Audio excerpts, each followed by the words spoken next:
To help these workers. Workers, when they are coming here from Mexico, they should be treated with respect and dignity.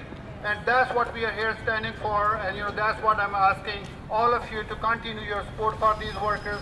And thank you so much for doing it. Merry Christmas.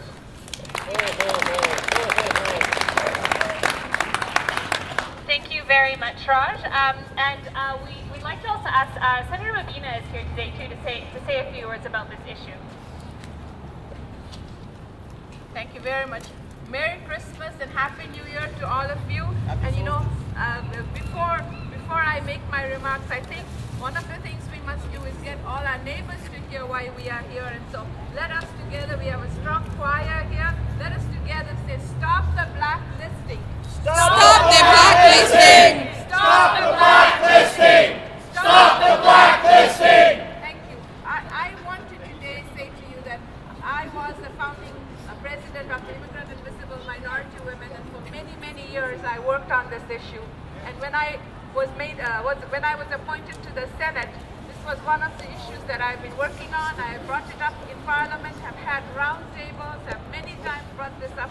But recently, about 30 Mexican parliamentarians were in Ottawa, and I again asked them what were they doing for Mexican citizens. And so when you are writing letters, write letters to the Mexican parliamentarians as well, because the Mexican farm workers are first of all their responsibility, and they also need to ask their Mexican government, why are they blacklisting their own people? Why are they blacklisting the Mexican workers?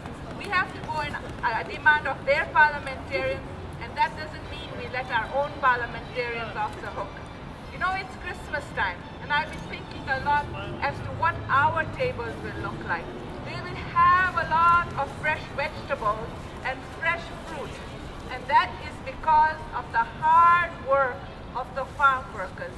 And I ask that at a quiet moment, perhaps after dinner, you may want to raise this with your family and friends to say, the food we had today was at the sacrifice of Mexican families and Mexican farm workers, and we need to do more. So those postcards that you have, make sure that you get them circulated, make sure you get them out, because it's important that we realize that it is time that we stood with the most vulnerable in our society. The last thought I want to leave with you is that, whenever we travel anywhere in Canada, anywhere in Canada or around the world, we are always very proud of our human rights. And we are always very proud of taking on other countries and their human rights. My friends, we should not be proud of what we are doing to farm workers. That's a black mark on our human rights record. And we need to point out to everybody that human rights and the conditions of people start in our own countries. And as the chair of the Senate Human Rights Committee, I want to tell you, I am going to bring this up, that the human rights of a nation depend on how we treat the most marginalized and the most vulnerable. Yes. So we need to start at looking at our own human rights, and we all have work to do. Merry Christmas. Merry Christmas. Thank you so much to everyone who's lent their kind words of support and solidarity to migrant farm workers, to everybody who come out today to lend their voices and lend their spirits to this occasion. So as we're wrapping up here, I'd really love it if everyone could just start lining up towards the Christmas wish letter, because Santa's going to be taking this back to the North Pole. He's going to be reading about what all your collective wishes are for migrant workers here in Canada. I'd just like to thank you once again so much from the UFCW, the Agricultural Workers Alliance, and the Migrant Workers for Justice Coalition for coming out and supporting this issue. Thank you for everyone who spoke. And yes, hopefully you can just come on up and write on the Santa's letter, and he'll be taking it back to the North Pole. Thank you very much, everybody.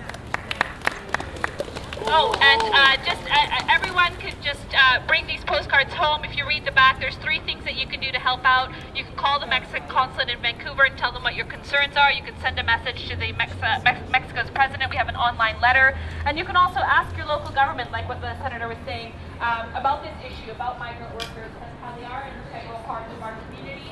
And that, like Senator Medina was saying, our human rights record is really reflective of how we treat the most marginalized in our community. So please take 1 or 2 or 5 of these home and share it with your own community networks. And thank you once again.